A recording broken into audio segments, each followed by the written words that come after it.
Is it too late to get my money back? I've made it no secret that I was very much a fan of the first two Conjuring movies, and although I've yet to watch the Annabelle movies, I thought there was strong potential in creating a series of spin-off movies based on the demons that the Warrens faced in those films. This is why I was actually looking forward to The Nun. Although the Nun character was only in the second Conjuring movie for a short time, I thought she had potential to create a really good horror movie. And while watching The Nun, I kind of felt like there were so many good elements and ideas that could have made for something really entertaining and actually scary, but instead the film just became a cliched and uninteresting mess, too focused on being an average Hollywood teen horror movie to do anything unique or creative. The film is about a priest who is asked by the Vatican to investigate a convent in Romania where a nun mysteriously killed herself. To help him, he is sent to England to use a nun who is yet to take her final vows. When they get to the convent, they meet the nun who has been released from hell and haunts over the abbey, so they have to stop the nun and seal the hole in the ground that leads to hell using the blood of Jesus Christ, which is conveniently hidden in the catacombs of the abbey. If you think that sounds stupid, it's because it really fucking is. The plot of the movie follows every single beat that you'd expect it to. Every cliched plot device that could be used is used, and a lack of originality wouldn't be a huge problem if the film was actually fun and scary. The Conjuring movies were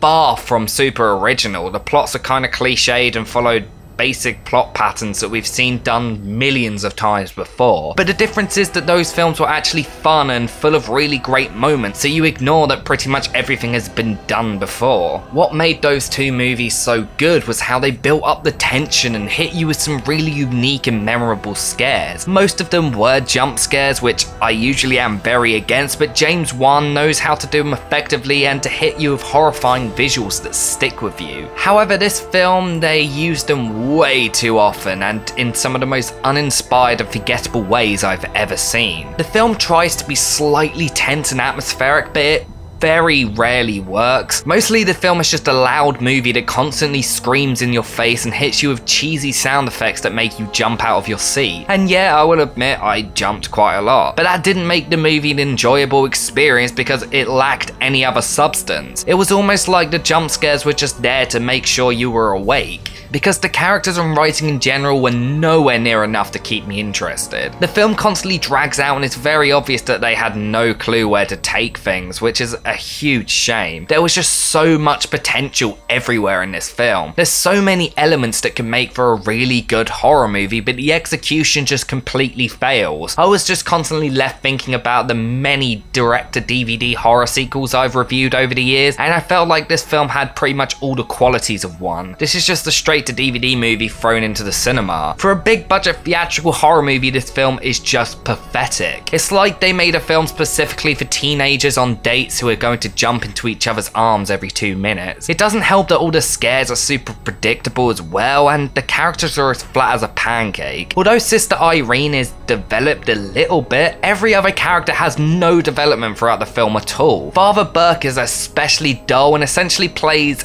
every single generic priest lead ever. Although his performance wasn't terrible, I wouldn't say he did a particularly memorable performance either, but to be fair, the bad writing and directing also most likely didn't help that. Teresa Farmiga as Sister Irene is possibly the only person in the movie who I could say actually did a somewhat decent job, and even she isn't amazing. The character of Frenchie, however, is one who I can honestly say ruined large portions of the film for me, not just because the performance wasn't good, but because he was so terribly written. He was meant to be the comic relief of the film, but none of his jokes were anywhere near funny. There were many moments where I was just constantly wondering whether he was trying to make a joke or whether he was just being weird. His dialogue was horrendous and constantly really cringy. Going back to the film's scares, let's talk about the main villain of the film, the nun herself. In The Conjuring 2, the nun was actually kind of creepy because of how little we see or know about her. A common horror trope is the fear of the unknown, and although it may be a cliche, it's one that is effective and in a lot of cases vital essential to creating genuine fear in movies. In this film, they throw that completely out the window and pretty much just show the nun at any opportunity they have and explain in great detail about who she is and where her origins are from. It completely takes away any of the mystery of the character, and therefore any of the creepiness of her is completely stripped away in favor of constant screaming and going boo. There were a few moments in the film that I thought were pretty well done. There's one scene in particular towards the end that I found particularly tense and creepy, although I feel like it's one that would have been a lot better without the huge jump scare at the end of it. But even putting aside the film's dull characters and reliance on jump scares, the film's biggest crime is just how flat out boring it is. Whether it's a scene of dialogue or even a big set piece, I was constantly disinterested and counting down the minutes for it to end. This film ends up being one of those films that isn't super incompetent, but it's just so painfully mediocre that it makes it almost unbearable to watch. It's such a shame because the potential for something good was there. James Wan even wrote the story and was brought in to do reshoots on the film, but he just couldn't save it overall. If anything, it makes the final product even more disappointing because of this. If you're desperate to find out the mythology of the nun character, then I guess I'd recommend it, but otherwise the film doesn't have anything worthwhile to make it worth seeing. I'd just wait till it goes to Netflix and then maybe watch it eventually. It's not really worth the crippling boredom. I give The Nun a 3 out of 10.